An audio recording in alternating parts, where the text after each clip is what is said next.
Welcome to the Deep Dive.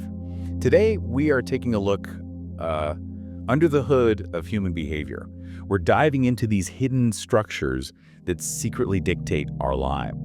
We're talking about those ingrained psychological patterns that just keep us stuck in these painful loops. Right. And also the deeper, often overlooked wisdom that we can tap into to set ourselves, well, truly free. Yeah, and our mission today is pretty straightforward.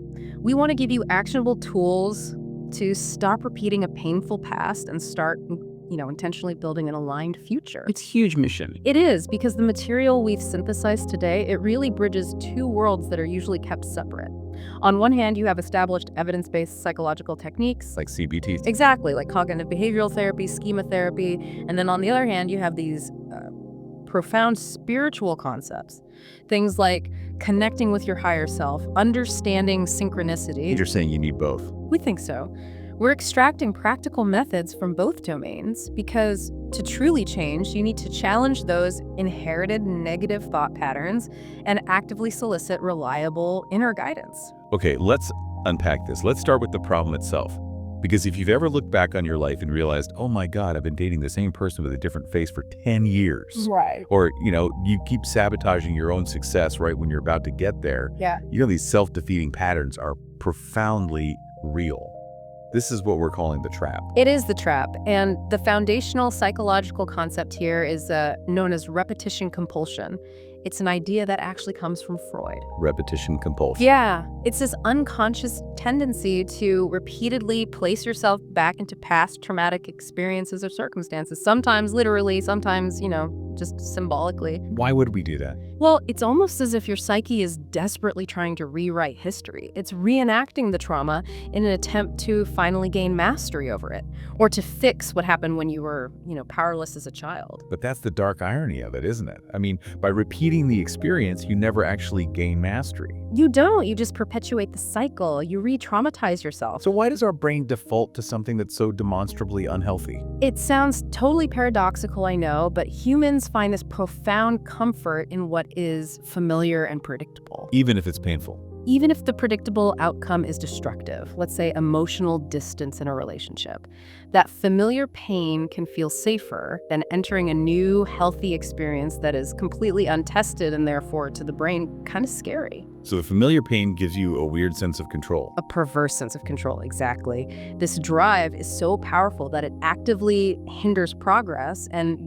often leads to what we call re-victimization. And if we drill down even further, a lot of this destructive behavior is rooted in something we call early maladaptive schemas, or EMSs. That's right. This is really the blueprint of the pain. The blueprint. Yeah. Schemas are these pervasive, lifelong emotional and cognitive patterns that were formed in childhood when your core emotional needs like love, support, safety, when those things were not met by your caregiver. And as adults. As adults, these schemas, they act like tinted glasses. They fundamentally shape how you see yourself and the world. And critically, they cause you to unintentionally recreate those old family environments, especially in your intimate relationships, because that setting, it just feels like home. Okay, let's make that tangible. Say we have a listener who consistently chooses unavailable partners. What schemas might be running the show there? Well, we could see two common ones at play. First, there's the abandonment schema. Okay. An individual with this, they live with this chronic anxiety that their loved ones are eventually going to leave them. They have these exaggerated expectations of instability. So paradoxically, they choose people who are actually likely to leave. Precisely. Because that deep fear of abandonment is so familiar from childhood, they choose partners who are non-committal or, emotionally unavailable, thereby guaranteeing the very abandonment they fear. It just replicates the original trauma. Wow. The brain is trying to solve the puzzle using the pieces it was given, even if those pieces are broken. That's a perfect way to put it. Or look at the emotional deprivation schema. This is where an adult believes their emotional needs are just unimportant and that they won't be met anyway. They learned that in childhood. They learned it feels natural to ignore their own needs. So what do? They choose partners who are distant, aloof, self-absorbed, recreating that feeling of emotional scarcity, which their schema just recognizes as, standard operating procedure. And these cycles are so deeply entrenched. Breaking them, I imagine, requires some pretty potent conscious tools. It does, which brings us to the breakthrough. So how do we start chipping away at these blueprints of pain? That brings us to section 2, cognitive restructuring. This is like the staple technique of cognitive behavioral therapy, right? CBT. Exactly. And cognitive restructuring is so powerful because it gives you a scalpel for your own mind. It's the process of learning to recognize, challenge, and then modify those irrational or negative automatic thoughts, what we call cognitive distortions. And you reframe them. You reframe them to better reflect objective reality. The practice is so effective because it targets the very thought engine that's driving the schemas. It sounds clinical, but the application is actually incredibly practical. So let's imagine a listener just got passed over for a promotion and their internal monologue is just, going wild. Yeah. How do they use this 4-step process? Okay, so the first step is to simply identify the thought. As that automatic negative thought say, I am an incompetent failure and I will never succeed, as it pops up, you just pause and you notice it. You name it. And that identification is so crucial because a lot of the time those thoughts are on autopilot. We don't even realize they're driving the bus. Absolutely. So step 2 is to challenge the thought. This is where the real work begins. You have to act like your own lawyer. An objective lawyer. An objective one, yes. Ask yourself, what concrete, undeniable evidence supports this thought that I am an incompetent failure? Then, crucially, what evidence refutes it? I finished that project on time last week. My supervisor gave me a good review 6 months ago. You have to determine if the thought is based on fact or just a really strong negative feeling. And step 3 deals with that very common distortion of black and white thinking. When the thought says, I am a total failure, that's classic all or nothing. It is. Reality is messy. It's almost always in shades of gray. A promotion was missed, yes, but that doesn't define your entire worth or your future potential. So you ask, is there any middle ground here? Could I be competent and still have things to learn? That one question just dissolves the rigidity. It really does. And finally, step 4. You establish an alternate thought. You can't just stop the negative thought. You have to replace it with something helpful. And realistic. And realistic. It has to be plausible, not just wishful thinking. So instead of I am an incompetent failure, the alternate thought might be, I'm really disappointed, but my last performance review shows I'm strong in X and Y areas and I need to improve Z. I'm going to schedule a meeting to create a development plan. And that shift moves you from self-pity to action. From condemnation to productive action. Exactly. And related to this, there's another powerful technique called the Theory A, Theory B worksheet. Ah, yes. This is such an elegant way to shift perspective on anxiety. So Theory A frames your problem as an unchangeable fact that requires a massive, painful solution. So for our listener who missed the promotion, their Theory A would say, the problem is that I am fundamentally inept, which means I should probably quit my job before I get fired. Theory A always generates this paralyzing fear. Right. But Theory B reframes that fact into just a belief that you can manage. Precisely. Theory B reframes the problem as one of worry or belief. So it becomes, the problem is not that I am inept, but that I believe I am inept and I worry constantly about being fired. And when you look at the to-do list for that, it becomes so much simpler. You don't need to quit your job. You just need to address the worry. Maybe by asking for direct feedback or taking a skills course. It shows you that often the really difficult solution isn't required. Just managing the emotional response is enough. Here's where it gets really interesting. Okay, so we've used these cognitive tools, CPT, restructuring, to clear out the old fear-based patterns or breaking the mental loops. But now we have this empty space. We need something trustworthy to guide us forward. That's the crucial bridge. The ego, which is driven by all those schemas and cognitive distortions, is loud. It's frantic. It generates immense internal static. A lot of noise. So much noise. When you actively challenge those thoughts through CBT, you lower the static. You essentially quiet the ego's panic signal, and you create an internal state of calm and clarity. The moment you achieve that stillness, that's when you create the bandwidth to hear the subtle internal voice of the higher self. Okay, so let's define this guide. What exactly are we talking about when we say the higher self?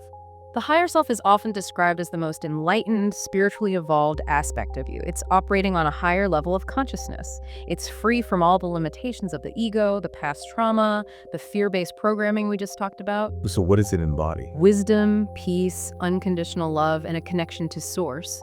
It is truly your spiritual compass. Now, it's related to the eternal soul, your core identity, but the higher self is often seen as the active, guiding intelligence that's available to you right now. Okay, so the crucial skill here has to be discernment. I mean, how do we know if it's the higher self talking or just that loud, pushy ego disguising itself as wisdom? Because the ego is a master manipulator. It is, and this is maybe the most important actionable insight for you. The distinction lies in the tone and the physical feeling that comes with it. The ego speaks from fear, from urgency, from scarcity. And the need for external validation. Yes. It says things like, you must do this right now, or you will lose your chance. What will people think if you fail? Its message generates a knot of anxiety or pressure right in your stomach. And the true voice of guidance, what does that feel like? The higher self expresses itself with calm, clarity, inner coherence, and love. Its messages are gentle, yet they're firm. They don't demand action based on fear. They bring a deep, peaceful sense of certainty, even if the guidance is something totally unexpected or difficult. So if the message makes you anxious, it's the ego. If it makes you anxious or requires you to be attached to a specific outcome, it's the ego. If it brings inner peace and a feeling of expansion, it's the higher self. So we need to actively ask for this guidance. We can do that through intention, which is simply asking, and also through this spiritual practice of automatic writing. Right. Intention is vital because we have free will. You just set the internal request. Higher self, please guide me. What do I need to know about this situation right now? Automatic writing then becomes this powerful tool that bypasses the censorious, analytical, conscious mind. So you're literally just writing without thinking. You are. It's the spiritual practice of moving a pen and writing without thought, allowing spirit or the higher self to lead the message, and effectively getting the ego out of the way. Okay, that sounds great. But let's be honest. For the skeptic, isn't automatic writing just, fancy stream of consciousness journaling? Or maybe just wishful thinking? It's a fair challenge, and the distinction lies entirely in the process. Journaling is analytical. You think about your feelings, you process events, you guide the narrative. You're in charge. You're in charge. Automatic writing requires you to stop thinking. It's about passive reception. If you're doing it correctly, the information that comes through, whether it's specific advice or poetry or even technical concepts, it should feel foreign to your normal style and tone. That's the evidence you're tapping into something beyond your conscious self. The sources give some very specific tips on how to make this technique effective. They did. First, and this is huge, you must remove all expectation. If you try too hard, the ego floods right back in. It's crucial to relax, to not try. It's like softening your eyes to see a hidden image. You have to allow the flow to happen without force. The physical relaxation is key too. Absolutely. Second, get into a relaxed position, maybe outside or sitting comfortably in bed, where your body and your mind are just totally unwound to allow for effortless movement of your writing hand. And we learned that the physical tools actually matter, like the pen you use. Yes, very specific on this. Third, use quality tools. A smooth, fast pen and premium, smooth paper, they act like a sports car on a smooth road. It allows you to keep up with the flow, which can be rapid or sometimes deliberately slow. And you just have to allow whatever comes out. That's the fourth tip. Allow the flow. Don't judge it. It might be doodles, abstract symbols, or highly specific advice in a voice that you don't even recognize as your own. You have to honor the flow regardless of how neat or sloppy it is. And the final, most crucial tip is all about timing.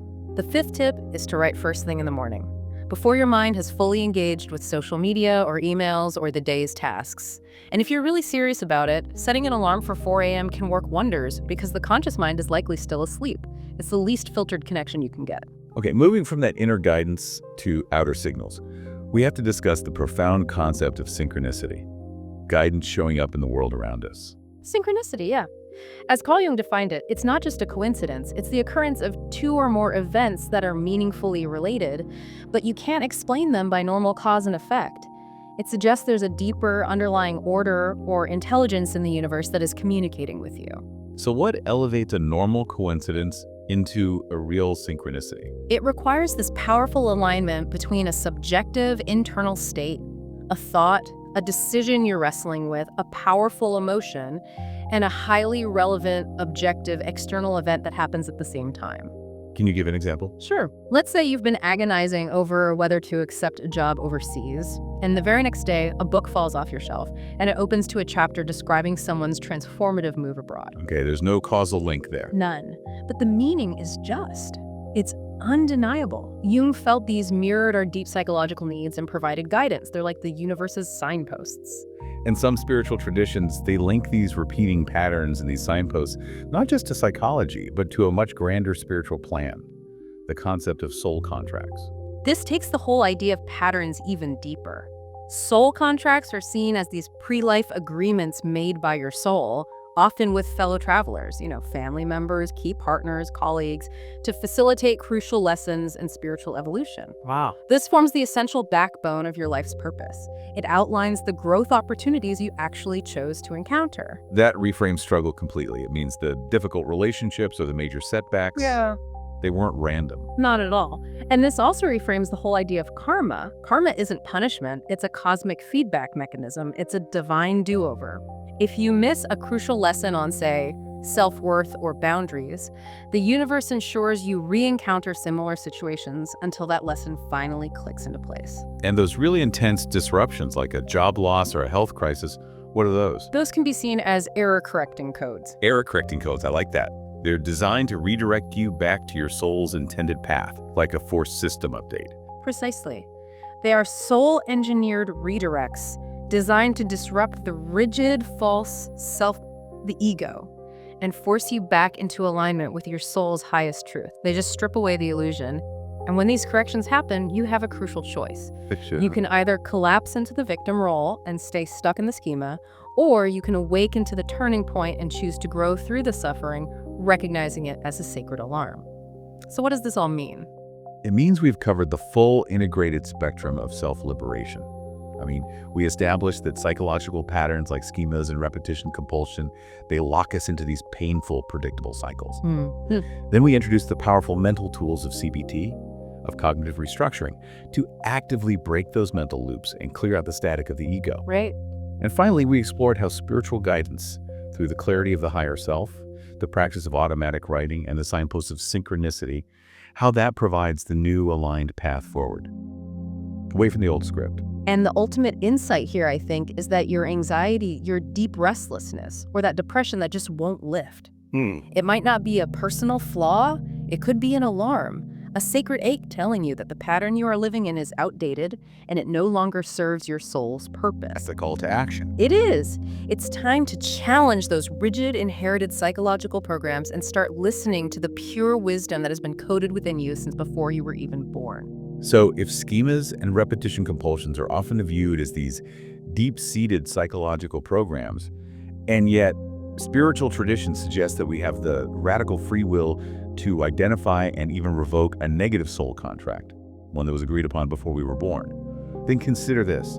What does that enormous fundamental power imply about your ability to completely reprogram your deepest psychological patterns right now in this very moment? The power to change the script isn't coming from outside you. It's already coded into who you are.